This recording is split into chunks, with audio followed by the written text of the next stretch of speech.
Imana yakunze abari mu isi cyane byatumye itanga umwana wayo w'ikinege. Aha, reka ngusuze inshuti muvandimwe nkubwira nti shalom shalom. Uyu ni wa mwanya mwiza twumva ikiganiro ubusobanuro bw'inzozi mutegurirwa na WDW mukagezwaho nanjye Serena Rose. Ntujye kure naho mukanya.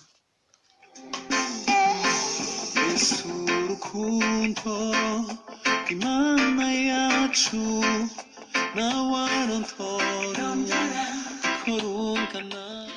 Aha, reka rero nkubwire we warose perezida ukaruta perezida runaka yagusuye cyangwa se ukaruta murimo kuganira cyangwa se urimo uzanarota murimo gufata imyanzuro imwe n'imwe.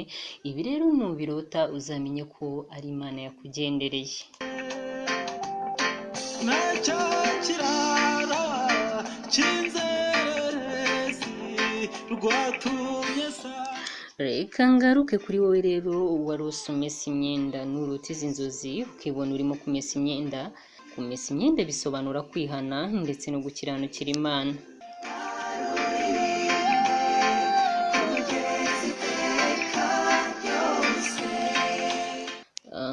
Rimwe rero ushobora kurota uri umuganga ubona urimo kuvura abantu benshi batandukanye bagakira. Nubona rero warose izi nzozi uzamenye ko muri wowe harimo impano yo gusengera abantu bagakira.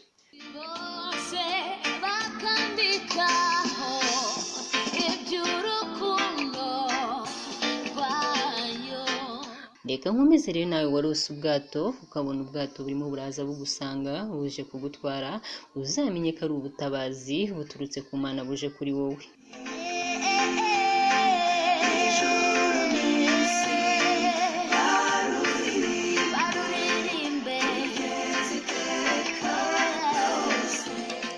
Reka ngaruke kuri wowe waba wararose uroba amafi.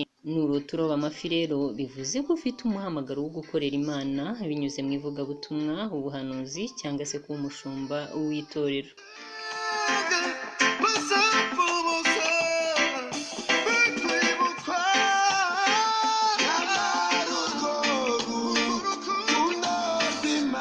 Reka ngaruke rero ngushimira wowe twabanye muri iki kiganiro ubusobanuro bw'inzozi, mwibutsa gukora subscribe ndetse no gukora like, ugakora share ku nshuti zawe.